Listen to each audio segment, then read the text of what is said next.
The grand finals is here and game one is kicking off right now. If you're out there watching, you are just in time for what will be an exceptional set of games. We all know who is up on the line here as far as the competition is concerned. We have a lot of excellent duos here representing for NA. One of the most highly contested spots, though, seems to have a little bit of an additional stir in the mix here. There's 4 teams at the fencing fields. Comes as no real surprise. Again, a lot of times our competitive players, they know expect the worst, but hope for the best. And Cold Acorn, one of our more popular teams, landing at the fencing fields. They're aware of the fact they tend to encounter, you see on Kristix the most, but it's Muzz and Curly who are going to be the first to fall on the opposite end of fencing field. Paper trying to see if he can close the job down here. Does get the full knock effectively onto Curly, but at the same time, Muzz just barely gonna manage to hold on for a little bit longer here. A nice performance from Paper to start things off. Definitely gonna imbue this team with confidence. I definitely agree. Things are kicking off right now. Paper hurts, Muzz hurt as well, but so are the opponents on the other side of the barrels here.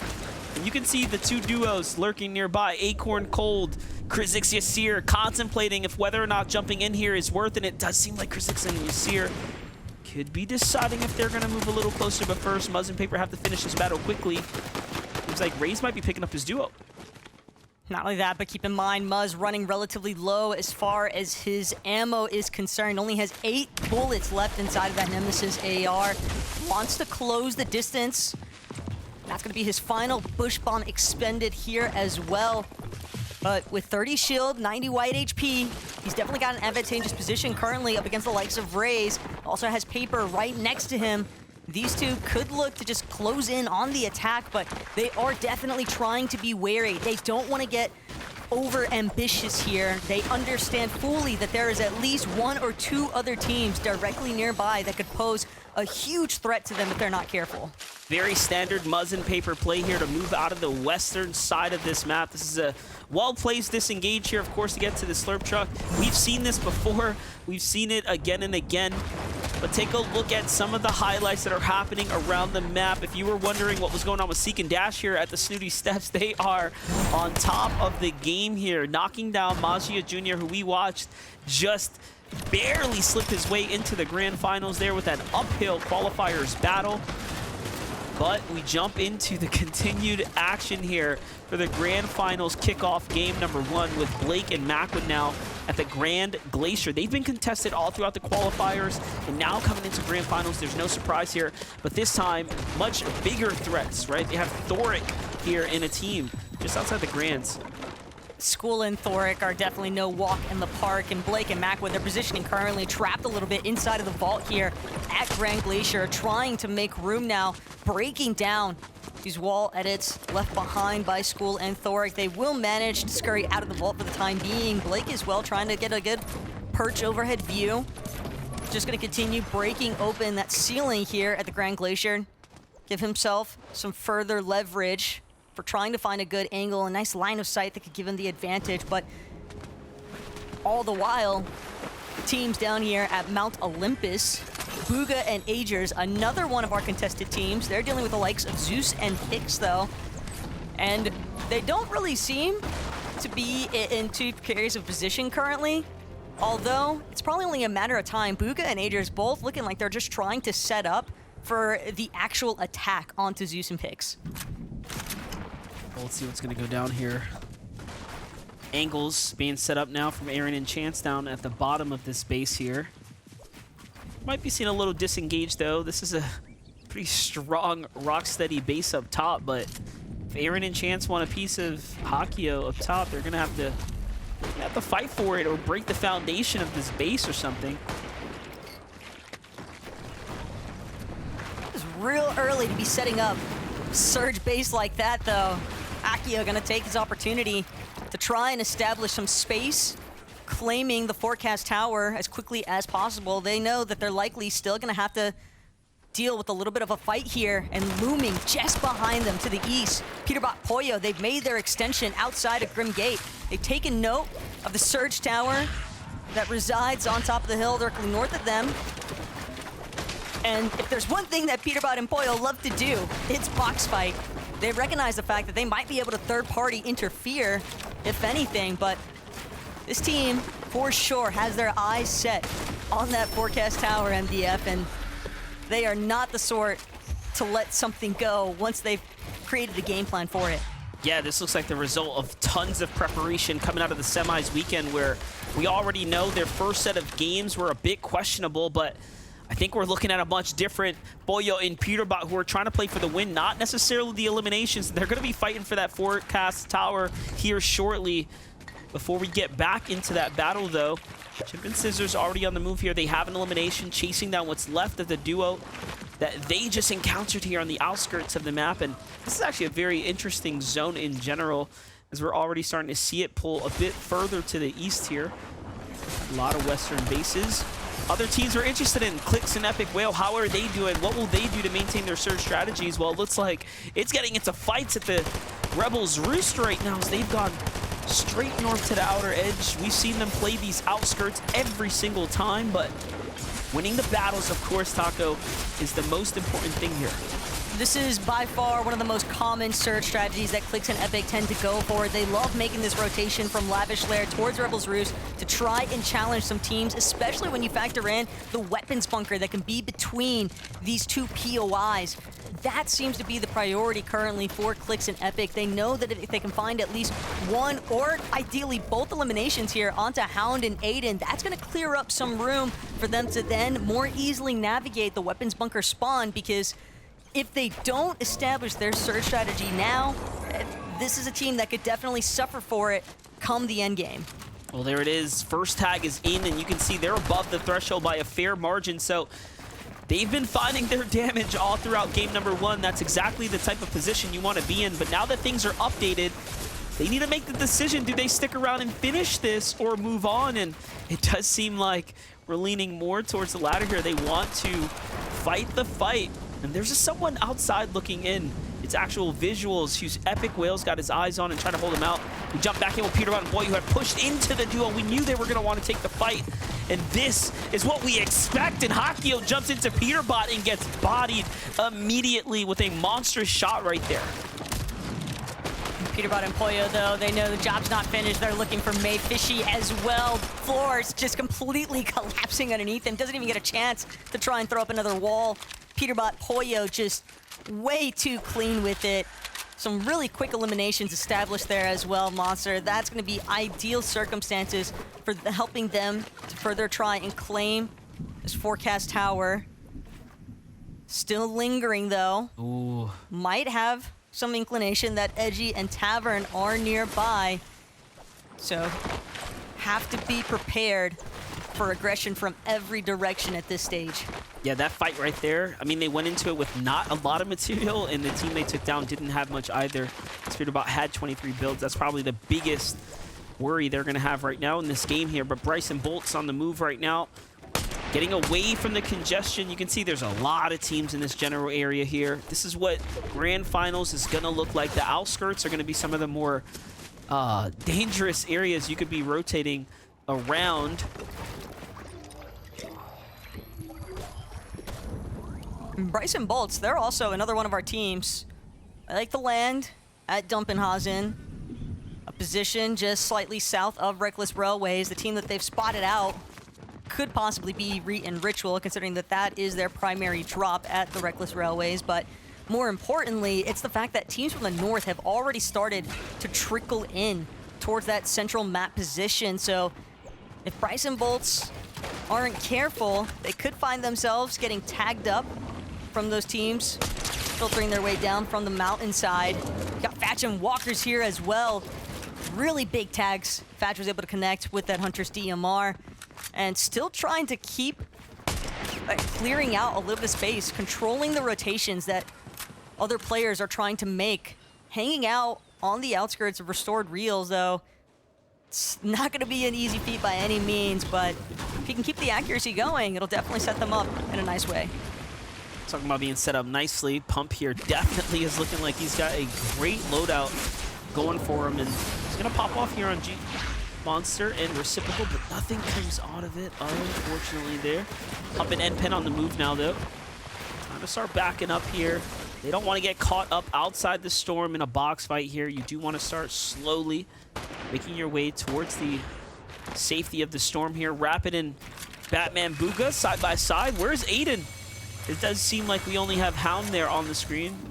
Wait, Aiden is still alive. So Epic Whale and Clix have given up the bunker, given up the fight with Aiden and Hound to stay in the game. And it seems like Aiden and Hound have, instead of going hard south, they've managed to stay on the coast here, wrapping wide around the outskirts, costing them a lot of heals. But hey, they are still alive, which is, of course, what matters most. Here's a team that we've been keeping very close tabs on, Rise and Iamzo. You've seen all the interviews with Iamzo. Iamzo very much aware that he has everything that it takes to be at the top of the NA standings, just like he did just a season ago. They're looking to take that crown right now, and this is not going to be an easy fight up against the likes of Agers here on the other side. It's a battle for potentially the bunker. Agers, though, not really interested in sticking around. Neither is Booga. Rise and Iamzo likely just having established a little bit too much space. And that's going to cause Booga and Agers to feel a little bit more uncomfortable, because the longer they extend these engagements as well, the more opportunity it provides other teams to potentially look to challenge them. And now, Rise and Iamzo, they've got the full extent of the bunker to take advantage of. Rise going to waste absolutely no time heading over to that weapons mod bench, wants to make sure that he gets all the loadouts and attachments that he prefers. That little bit of gold as well from inside of the bunker, definitely going to help him. But Acorn and Cole just relentless with this water-bending mythic. The infinite ammo just posing so many issues towards players that are trying to glide in from elsewhere. And the soft rotates yet again with the wings of Icarus. We saw it be pretty prevalent earlier today in EU. And sure enough, here in NA, when you see top competitors like Acorn and Cold opting for a similar option, you have to expect that that's just one of the small adaptations that players have decided to make for this weekend. Definitely a lot of adjustments coming in here. We're seeing all the strategies now starting to come out.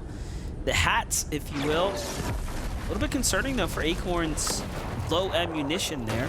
We'll be keeping a little bit of an eye on them and talk about low ammunition, Paper and Muzz as well. This is what happens when you split a drop across 4 different teams and folks break off with what they can get.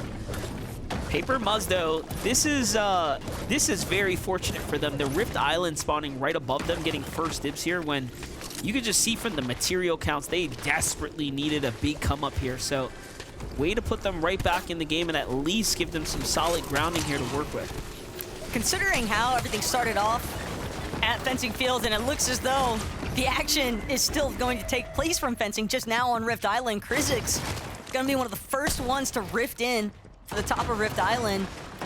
Muzz waiting for making sure that he's got Paper to at least back him up in this process, but we saw Paper trying to farm a little bit more materials, a little bit more resources. They really did not have much after that initial departure from Fencing Fields, and they are not the only ones. Clix and Epic definitely worse for wear as far as the build count is concerned. This could be a massive refresh if Clix is able to force the attack here against B-Dog and Victor, but unfortunately enough, it just seems as though they've drawn a little bit too much attention as is from this low ground position. It's possibly Jack and Cease from the high ground of a hill that are looking to try and take some pot shots at this duo, or both of them.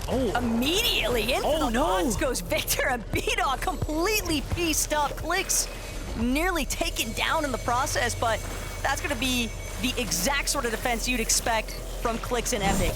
Oh my gosh, we have to actually watch that back one more time. Take a look at how Victor took the sidewall and B-Dog through the top. That could have went so bad, but Clix's reaction was incredible and hit the shot that mattered most. And with all that, they are still in a very, very bad position here in the tournament. 6 builds now. And they're just going to have to dive on the next team that's nearby, and it could be NPen, it could be Bacon, it could be Cease or Jack, right? But one thing is clear, they need a battle, they need some material. They find NPen, a wonderful pickup here, and Clix and Epic Whale slowly crawling their way out of the ditch here, if you will. They have the damage, they now have the points. but they need everything else here, Taco. That refresh really couldn't have come at a better time. Thoric, School, another one of our teams barely clinging on for dear life here. Blake and Mac would know this is their perfect opportunity if they can close this one out, but Macwood's gonna be the first to fall. Thoric doing an excellent job of holding his own, but he's just so far apart from his duo. He might be looking to try and trade the revive. Instead, he's gonna look to prevent Blake from getting his off successfully onto Macwood, but Blake, he's got quite the investment so far. He knows that Thoric is under so much pressure currently. And sure enough, Blake gonna be able to close this one out, but things are definitely still looking pretty tough here. The shield situation, not ideal in the slightest for Blake and Macwood. Great set of defense there, though. Blake clutching up. Blake has really been on a bit of a hot streak, finding his moments all throughout this FNCS. Jumping in with Miro in Dukes, though. Very difficult time as far as getting through the qualifying weeks were concerned. Yamzo and Rise, much different story to be had here. They're elimination up and now an additional one as well. Finding themselves a bit of damage here. As the pressure continues on the lobby, and look at the loadout. Okay, so everything's really starting to come together for Yamzo and Rise right now. This is that consistency we were expecting out of them, and talk about a strong position to be in here in the mid game. Doesn't really get much better than this, and they're still sitting on top of the bunker, by the way. It almost feels like they're baiting teams that are desperate enough to try to come on over and, you know, just take a look at what's going on inside the bunker, seeing if there's anything left over. Rise and Yamzu, you can feel their confidence with how they're playing so split from each other as well. Just zero concern that either of them will go down, because they are close enough to at least provide backup when necessary. But Agers, Booga, maybe they should have stuck around in that bunker fight a little bit longer here. They find themselves currently 41 below the surge damage threshold.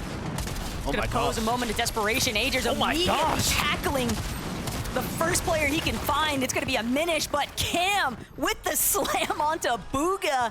Zero opportunity for Agers to actually look to strike onto Cam just yet.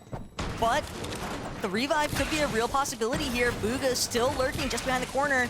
Agers can hear the chug splashes going off. He knows he's about to have a health disadvantage if he's not careful. Needs an opportunity to get this shield potion off. Might just find it, but now the shots, they're filtering in. Players, teams from across the way. Agers gonna lose Booga. No moment of a revive any longer. And just like that, Cam barreling through the doorway, eliminating Agers. Both some power players to be taken out of the conversation here in game one. That was a huge fight for both sides, and you know what? Respect to Cam right there, stepping in when it mattered, but unfortunately Booga getting clipped there when they had the damage that they needed. Cam still got a lot to work towards now. Look at how many players are on the move right now. As we're gonna start jumping into catching up to other fights that are going on here, but hold on, Cam finds himself a knock before getting into the rift here, and he is gone. Cam is still going for it, really putting up the numbers here. At this point, little does he know, everyone coming up the storm is so hurt. That is the damage, the pressure of the storm surge right there, like if I've ever seen it. Everyone in the sky just absolutely battered, it seems. And it's only going to get worse here. The elimination will finally count for Cam just in time, because he finds himself dropping before he ever even gets a chance to land. But Miro on his own sort of rampage. Count them as they trickle in. One elimination, make that two, and a possible three-piece on the horizon here. Miro and Dukes have certainly come to play here today. Visuals, the next one to fall, and that's going to be an easy revive situation there for Miro onto Dukes, but a nice little point acquisition in that series of engagements. And not only that, but Miro and Dukes, they might even be able to navigate through the likes of what remains here at Fencing Fields. Keep in mind, a decent amount of teams still have a good range to go before they find themselves in that safety net of the zone. So unfortunate. Clicks and Epic Whale don't have time to farm all of this right now, as they desperately need the material here. But you can see there's so much more concerned with being caught on the back tail side of this storm right now. And you best believe that they're probably going to be landing right into a fight as soon as they come out of here. Notice what Clix and Epic Whale ended up doing, though, saving just enough Flowberry Fizz for the rotation here. And here it is. They're off to the races. It's Miro and Dukes who are in front of them, and we're going to see a ridiculous fight break out right now because they need this. There's no time to waste. Straight into the box. Clips goes for Miro. He gets tagged, and they trade on both sides. Duke is hurt. Miro's hurt too, but Miro gets the best of Clix and Epic Whale in the end, and this is why he cannot be stopped. 5 eliminations for them. The Storm does the rest, unfortunately, and that is just how it's going to end for some of NA's greats. Miro and Dukes didn't even want that fight. They didn't even need that fight, but they had no choice. Clix and Epic actually making them suffer.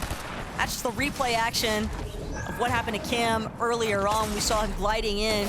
At least he got that decent elimination credit onto Poppy Blast, but Yamzo, Oh my gosh. Rise, everyone just in such dire straits right now, MDF. I mean, 4 builds left for Rise, performing as a solo now, and things are only going to get worse in this position. We saw these guys with 4 Flowberry Fizzes. Rise just used up the last of what he had out of the 2 that we knew he was carrying, down to a singular medkit at this point. It is incredible the way that these players have just been getting shredded, it seems like, throughout the duration of this first lobby. It just goes to show how difficult mobility can really be in this current meta. And Taco, I don't know if you caught that, but Blake and Macwood are just racking up names after names, picking up Acorn Cold, picking up what was left of another duo just before that. Like, we're seeing, I think, some upsets right now, but one team is still in this game that I know is for certain. It's Peterbot and Pollo that I see there in the distance, but Rise on this wonderful solo rotate right now. He's taking so much fall damage, and then Skittles gets delivered what was left of Rise's loot there. To be fair, Rise just really didn't have a choice. He knew he had to just go for the fastest route possible, even if it meant taking little ticks of fall damage along the way. Just happened to run out of his Flowberry Fizz, but you called it out already, MDF. Blake and Macwood have certainly been playing a lobby of their own. Nice elimination cleanup, some good refreshes. Peterbot without the Pollo. Wow. But 5 eliminations still racked up for this team. Definitely a nice amount of points if he's able to make a good run in this late game. What I find more impressive is that we're inside the top 15, so there is placement points ready to be given out. Neko and Zavi just behind the wall there. Peterbot can surely see right through those wood builds, and he tries to track him down, but couldn't get the tags there. Instead, it's Sires who falls on the edge of the zone. If Peterbot just has to hold out for a couple more seconds, and there will be critical placement points given out here. And this is where you want to be right now as a solo, but with that elevation, with the height as the storm is pulling across. So no pressure here for him to move first. And you can see he still has the aspect of agility. Meanwhile, on high ground, EU's Mixon and Paco with 3 eliminations. And this is the best we've seen them as far as being this early in the tournament in a strong position. If everybody else's material count is as low as Paco and Mixon's, Peterbot might not even be able to play Disruptor for the high ground as a solo. A good elimination to add to the count, though, making it 6 in total now. Peterbot still trying to play from the backside of the zone. It's only a matter of time before he encounters somebody else inside all of these other pre-existing builds, but you can see Peterbot, undeterred, still trying to make his way to secondary height. He knows this is an unestablished layer currently. Gonna take a moment to pause, look back, spray down Bryce bolts. They're gonna be the first ones that he aggresses towards. But Peterbot, he's just trying to get a knock anywhere, finds it. Vorteca, exactly what he needed. A little bit more materials, but the punishment is steep. Goes for the refresh, gets lit up by Paco and Mixon from the high ground. He's just so fast, finds the elimination well inside the top 10 now. Aspect of agility being so crucial to his mobility and movement there as well, getting to the front side of the zone. We're in top 5 now. Khanada and Cooper are here, 4 eliminations. The consistency is ridiculous from Khanada and Cooper. We've seen it all week long, and now we're seeing it here in the finals, but it's not over yet. This game can go any which way with a player like Peterbot in the lobby. He is going to be disrupting everyone, but we know Paco Mixon had a little bit of high ground, but first Peterbot goes in, takes down one of the two from this duo, and now the refresh is good as well. The med kit comes out. Can he steal another placement?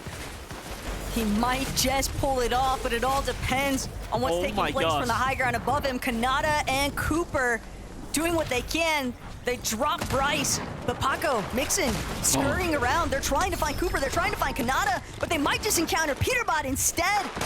Double medallion pickup now for Paco and Mixon to split between themselves. Cooper, Khanada still from the low. Paco and Mixon hanging out up high. The zone pool, though, directly in their favor. Khanada the sneaky and the clutch to finish. Oh my gosh! Khanada does it again with an incredible clip in the end right there. You would have thought Peterbot just gave Paco and Mixon the delivery of a lifetime, the medallion, but no. Khanada and Cooper do not stop. They don't give them a chance, and he turns the game around. What a ridiculous turn of events right now. Take a look at it one more time, Taco. Khanada steps in, drops Chris. Cooper's here, finds an elimination onto Bryce. They were just sweeping up the dust under the rug at this point. Talk about the perfect distraction factor, though, from Cooper. Gets just enough damage off, but Khanada, that mythic gatekeeper, could not have implemented itself at a better time. Just a beautiful finish. Khanada and Cooper, all throughout the qualifiers, we saw them being one of our most consistent teams in NA. And if this weekend continues to play out the way this first lobby did, MDF, I think Peterbot and Pollo could have some threats. But it's all about Khanada and Cooper, and more so what the desk has to say on the Game 1 finish.